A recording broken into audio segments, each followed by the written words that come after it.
Qui dit nouvelle année, dit nouveau branding pour nos vidéos IA Inside.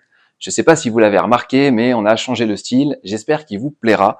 Et je voulais surtout vous dire qu'en fait, ça reflète la volonté d'Expert Solutions de faire remonter le pôle de compétences IA au niveau de Swiss Expert Group pour maximiser l'impact de l'IA au niveau du groupe, mais aussi au niveau de nos clients. Bref, parenthèse fermée, je vais rentrer dans le vif du sujet. C'est un secret pour personne. Aujourd'hui, la Gen AI, c'est plus une tendance, c'est une vague de fond. 60% de la population suisse utilise régulièrement des outils de Gen AI et ça monte à 80% pour les 15-35 ans. En entreprise, la question n'est plus de se demander si on y va ou on n'y va pas. De toute façon, on y est déjà aujourd'hui, qu'on le veuille ou non quelque part. Donc, y aller, oui, mais y aller comment ? Quels sont les impacts et les risques en termes de sécurité avec l'adoption de la Gen AI en entreprise et surtout, est-ce que votre stratégie de sécurité est adaptée et suffisante par rapport à ces nouveaux risques? C'est ce qu'on va voir dans cette vidéo.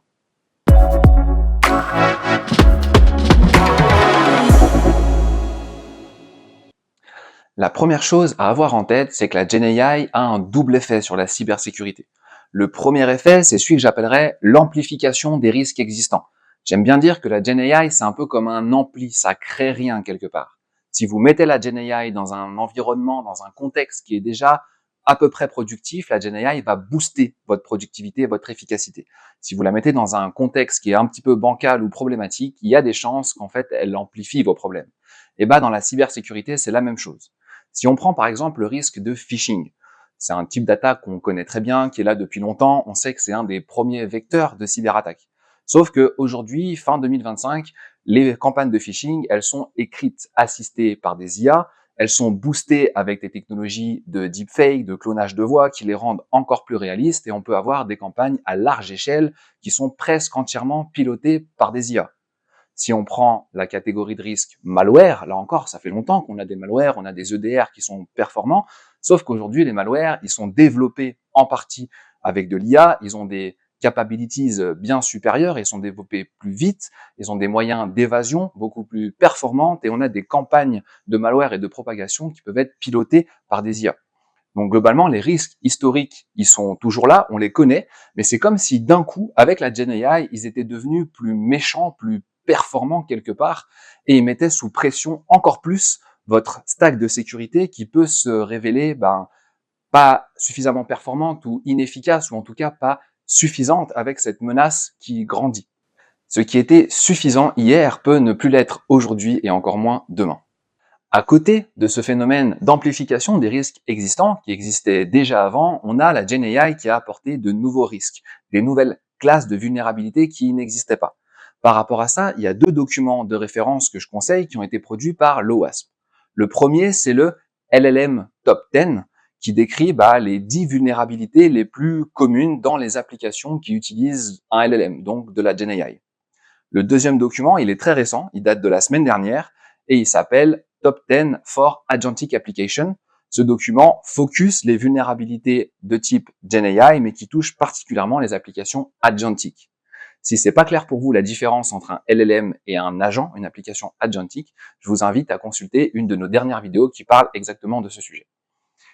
Alors, c'est pas l'objet de cette vidéo de décrire les vulnérabilités une par une qui sont dans ces documents. Moi, je vous conseille plutôt d'aller vous regarder ces documents qui sont très bien faits, très clairs.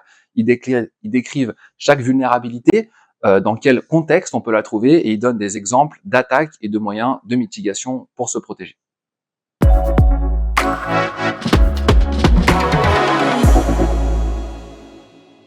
Par rapport à ces nouveaux risques, ce qui est important d'avoir en tête, c'est que suivant votre contexte, vos usages de la Gen AI, ces risques, c'est pas forcément votre problème. Je m'explique.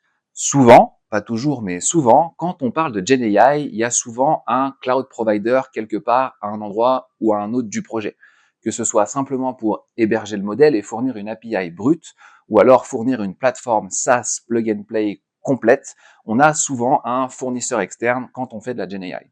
Et qui dit fournisseur externe dit Shared Responsibility Model, modèle de responsabilité partagée. Ou à partir du moment où on délègue une partie de la technique à un tiers, on délègue aussi la gestion d'une partie des risques à ce tiers.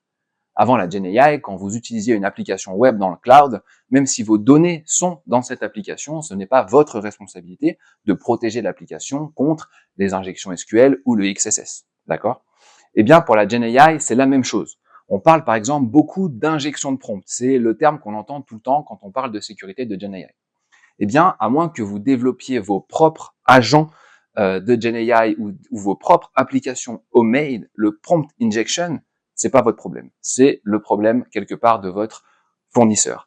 Donc, mon conseil, c'est que pour chacun de vos use cases, pour chacun de vos usages, de regarder ce top 10 de l'OWASP et de vous poser la question, eh bien, finalement, quels sont les risques qui sont sous ma responsabilité et dans lesquels je dois mettre des mitigations et des efforts, et quels sont les risques que je délègue complètement.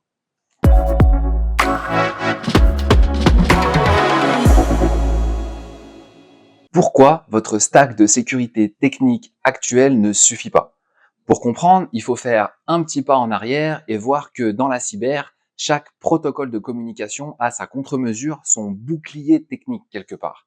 Avec l'arrivée d'Internet et le protocole TCP/IP, on a inventé les firewalls. Avec le web et le protocole HTTP, on a inventé les proxys, les reverse proxy, les WAF, les Web Application Firewall. Avec les emails, protocole SMTP, on a créé les mail gateway, anti-spam, antivirus. Et bien avec la GenAI, on a un nouveau protocole. Et ce protocole, c'est le prompt, le langage naturel, avec des échanges, questions, réponses en langage naturel. Et aucun de vos équipements de sécurité n'a été fait pour comprendre ce protocole et encore moins pour apporter de la sécurité dessus. Quand on échange avec un chatbot ou avec un agent, vos firewalls, vos proxys, vos IDS, ils sont aveugles. Ils comprennent pas le sujet, le contexte, l'intention, et ils sont incapables d'évaluer les risques et de vous protéger sur ce type de communication. C'est pour cette raison qu'une nouvelle technologie a vu le jour, qu'on appelle les AI Gateway ou les LLM Gateway, souvent associés à des guardrails. C'est un sujet qui est assez vaste et qui est passionnant, ça fera probablement l'objet d'une prochaine vidéo.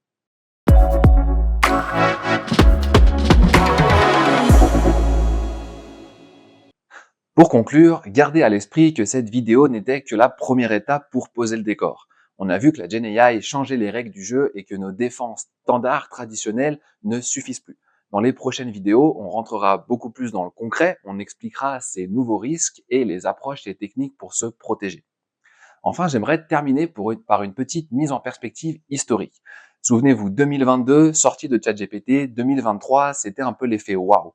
On découvrait cette technologie de dingue, on se disait, qu'est-ce qu'on peut bien en faire? 2024, 2025, c'était un peu la course à l'adoption. On développe, on fait des POC, on teste, on met des agents en production, tout ça un petit peu dans la précipitation pour ne pas rater le train. J'ai l'impression qu'aujourd'hui, on est un peu à un tournant où 2026 sera l'année de la sécurité. L'année où la cybersécurité ne sera plus vue comme une option ou comme un frein, mais comme un fondement, un pilier qui nous permettra de construire des projets IA plus fiables et plus durables. Alors, à très bientôt.